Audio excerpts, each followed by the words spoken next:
Hello there world, I'm the Talking Mausoleum and welcome back to my Elden Ring PVP guide series. Today's topic is Poise.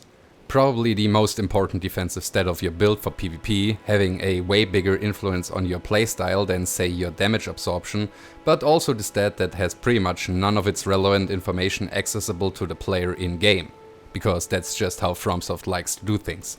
So let me help you figure out how much Poise you actually want or need.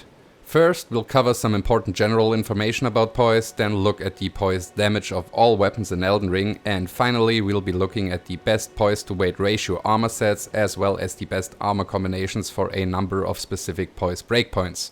And once we're done, let me know in the comments how long into this video you made it before the word Poise lost all its meaning, because I will be saying it a lot. The Poise value in Souls games in general is integral for your combat strategy in PvP, but also has a lot of misinformation surrounding it, mainly due to the fact that the way it works isn't really well explained in game, and also it changes with pretty much every game FromSoft puts out. This video is of course part of our larger PvP guide series, so if you missed any of the previous episodes I encourage you to check them out as well. Before we get into all things Poise, let me quickly say 1,000 thanks to my now 7 subscribers. Like, holy shit, I don't even know who you guys are, but I already love you so much. I didn't even expect one person to subscribe to my channel when I started it, to be frank, so thank you from the bottom of my heart for your trust and support. I promise I won't let you down. Alright, so first off, some terminology. In the Souls games, we mainly have to differentiate between two types of Poise: passive and active. Active Poise is what a lot of people refer to as hyper armor as well, by the way. So your passive Poise is shown to you in-game on your status menu screen, and this value determines how much Poise damage an opponent has to do to you with his attacks before you get staggered. As a regular player, there's really no good way to figure out how much Poise damage individual weapons deal, since that number is not shown anywhere, but luckily some very dedicated people have already done that work for us, as we'll see shortly. Active Poise or hyper armor on the other hand refers to a form of Poise your character is granted during certain weapon attack animations, and that's only ever taken into account by the game in order to figure out whether or not you should be staggered during these animations. For the purposes of this video, however, we are only going to concern ourselves with passive Poise for now, since the amount of active Poise you get does not only vary wildly from weapon to weapon, but of course also from attack to attack, and that number also being influenced by the amount of passive Poise you already have. In general, the heavier a weapon, the more likely it is that its attacks will grant you some active Poise / hyper armor, like the charged R2 of great hammers or colossal swords, for example. Also notable are certain Ashes of War, like Horrorloo's Earthshaker for example, and there are even a decent amount of spells that will grant you active Poise. Dark Souls 3 famously didn't bother with passive Poise at all, instead relying completely on only active Poise, leading a lot of players to assume that the Poise system was just broken in that game. Elden Ring is much closer to Dark Souls 1 in that regard, as it does have and utilize passive Poise. But enough with the history lesson. The reason you'll want to think about Poise at all is that with knowledge of which weapon attack will stagger you, you are able to incorporate that into your combat strategy. Say you know that a single swing from a straight sword won't do enough Poise damage to stagger you, you can then comfortably rush towards your opponent with your own attack, because you know that even if his faster attack should hit you before yours land, you won't be staggered out of your attack animation and can still land that hit.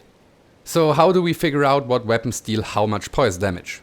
Easy, we use someone else's work of course. As you can see here, a user by the name of BestCannon90 has done an incredibly comprehensive spreadsheet of the Poise damage values of pretty much all attacks in Elden Ring. I will of course link this document in the description of this video. You're welcome to scroll around yourself, but really there are only 7 breakpoints that are really worth talking about. Those being 51 Poise, 56 Poise, 61 Poise, 68 Poise, 93 Poise, 103 Poise, and lastly 133 Poise, which is the maximum Poise you can achieve on a build by stacking the full Bullgoat armor set as well as the Bullgoat's talisman. Everything below 51 Poise basically only affects your ability to withstand the weakest attacks of the lightest weapon classes, and at that point you're better off just getting used to not having any Poise at all and adopt a playstyle that doesn't rely on it. Getting up to 51 won't let you Poise through very many attacks, but it is just enough to let you withstand most attacks of whips, fists and thrusting swords, which do see some use. 56 poise is however a much better breakpoint to aim for in PvP, since that includes not being staggered by most attacks of straight swords, curved swords, axes, spears, katanas and twin blades. 61 sees the next big shift, since now one-handed attacks of hammers and flails are also no longer able to stagger you. It's also the value I personally settle for with most of my builds. And at 68 poise we can also include most two-handed attacks of the classes we looked at so far. Then there comes a big gap before we get any additional benefit from adding more poise until we reach 93, where we can now withstand some attacks from halberds and reapers, as well as of course everything else we looked at till now. So this is really the point where you have to decide if you really want to be able to withstand as many attacks as possible, since going from 68 to 93 will require you to put on very specific armor and thereby also severely limit your fashion choices. And as we all know, fashion souls is the most important souls. Reaching 103 is a little more sensible in my eyes if you're really going full poise, since it includes most of the weapon sets of halberds and reapers, as well as some of the attacks of great spears, great axes, colossals and great swords. And lastly we have the maximum poise of 133 that will just let you withstand almost any attack in the game, save for the moveset of colossal weapons that do so much poise damage that you'll get staggered no matter what.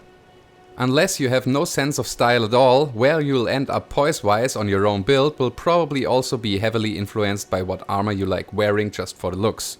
More important than the exact poise value you choose for your build in my eyes is being consistent with that choice.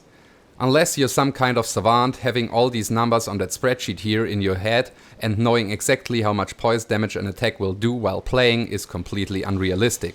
So rather, over time you'll probably develop a general idea of what attacks you can poise through and which ones you can't, as you do a lot of PvP. You'll just have had these situations occur often enough to have built up a subconscious memory of what works and what doesn't against certain weapons that you can then rely and make decisions based on.